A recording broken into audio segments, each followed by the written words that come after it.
The sad part about construction's hard enough. We don't need to slip and fall. You can be the best builder in the world and the worst contractor. Good morning, day 21, Monday. I am here to let the indoor air quality monitor guy in. The lockbox was jammed up or something. We'll see what's at the bottom of this. Got my co-pilot here to keep everyone productive, and let's see what's going on. Beautiful snowy day. I'm not sure what was going on. I got right in. These have been running all weekend. I've been in to check on them a couple times just to make sure all the circuits are going okay, nothing was overheated. I'm gonna give this guy a call, and while I'm waiting for him, I'm gonna shovel the snow. I'm there now. I was able to pop the lockbox open, no problem. Don't tell me that. Is it open? Yeah, I think you loosened it up for me. I might have. I was hitting it with a screwdriver. And oh no! Beautiful day on the street. One of the things that we don't really add into our prices that we probably should start doing is snow removal, but it's kind of a gray zone. I don't know who this falls under, homeowner or us, but I don't want anyone slipping and falling, and construction's hard enough. We don't need to slip and fall.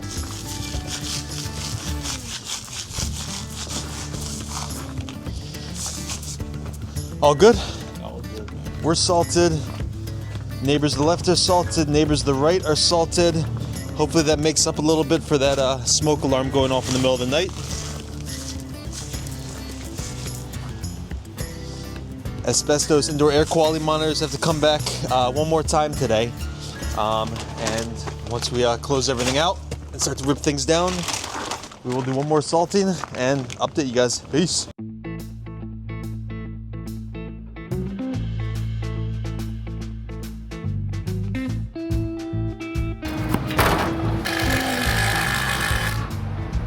Sarah, what are you doing? Oh, just a little faux framing for some insulation so I can keep this space nice and conditioned. Keep the cold out, the warm in, or the hot out, and the cold in. You know, whatever suits you fancy. So we're making a really big cavity right here for a band of insulation. Roof is insulated, the walls will be insulated, but this band right here would not have any. So we're gonna run two plates, a top and a bottom, and taper a piece of 24-inch insulation so that we can insulate it properly. Much better than spray foam.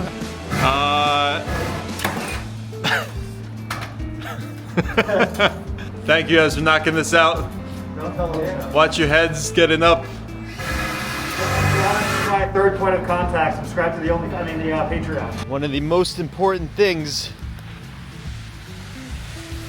about owning properties is to make sure you're on top of your liabilities. So it's my third project today. Gone around shoveled and salted. Shoveled and salted. Shovel the path to the neighboring building. I think this belongs to the township, but I was here with a shovel and salt, so here we are. Boys are working away.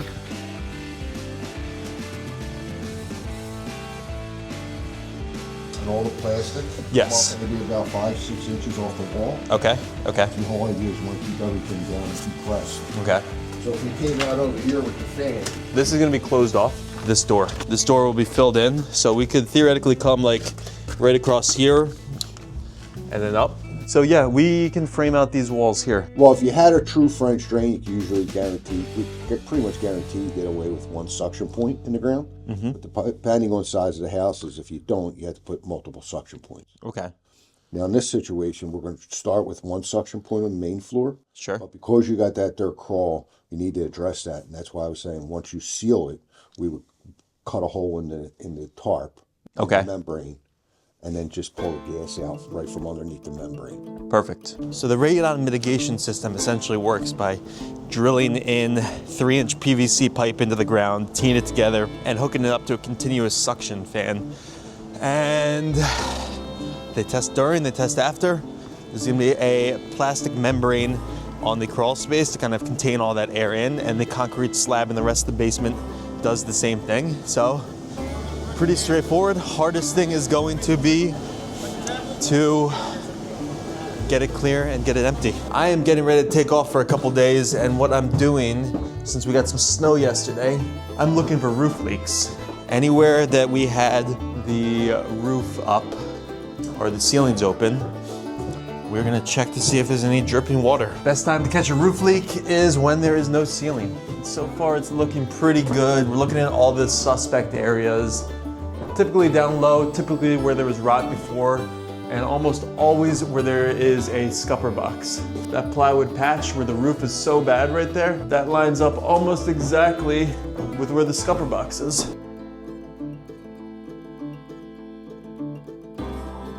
This hands-free is really cool. All right, guys, so this is where this vlog series starts to differ from weeks 1, 2, and 3.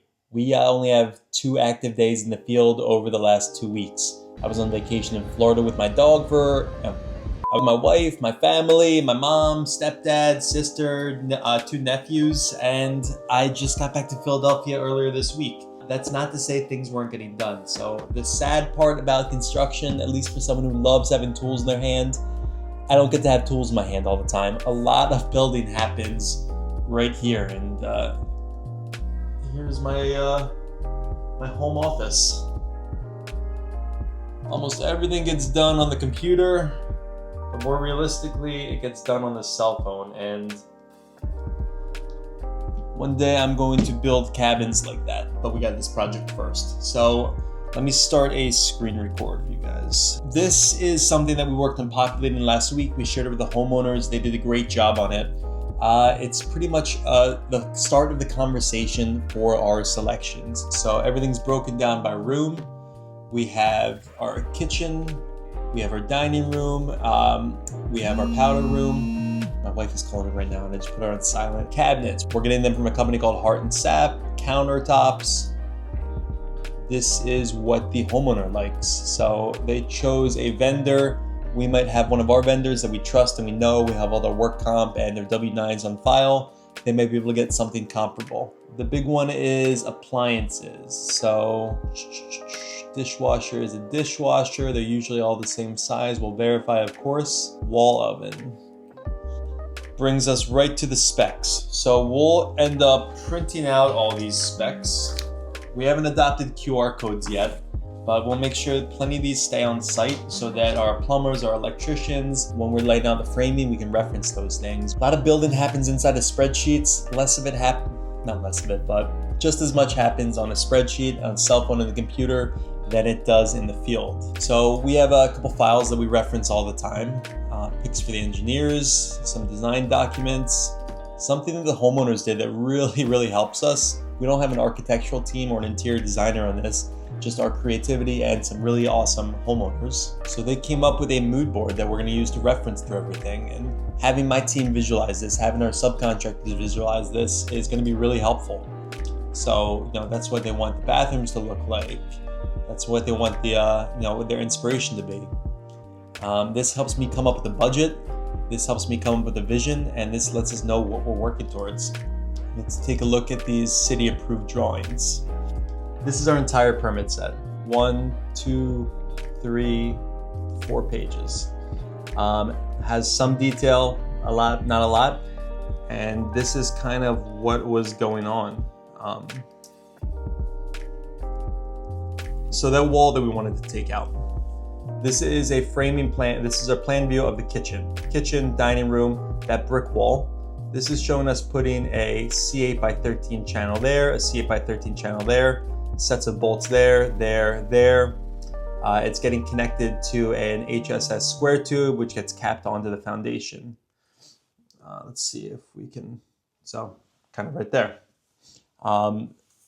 That's all well and good. This is looking at it from the living room. What we don't like about that, unnecessary steel work in the sense that it's supporting a brick wall above it, which is not really doing anything. So we want to take that out. We didn't have them come back. They work with us enough and we work with them enough that we know what's going on. So orange is the work area where in this yellow circle right here represents what we're concerned about. Taking away this existing rear wall shouldn't affect any of the structure. None of the framing is bearing on it. It's really just supporting itself. My concern is this alley wall. Taking away a corner might affect the way that the wall, it might affect some of the stability of it. So we sent this to our engineers for reference, circled that little well that we don't know anything about.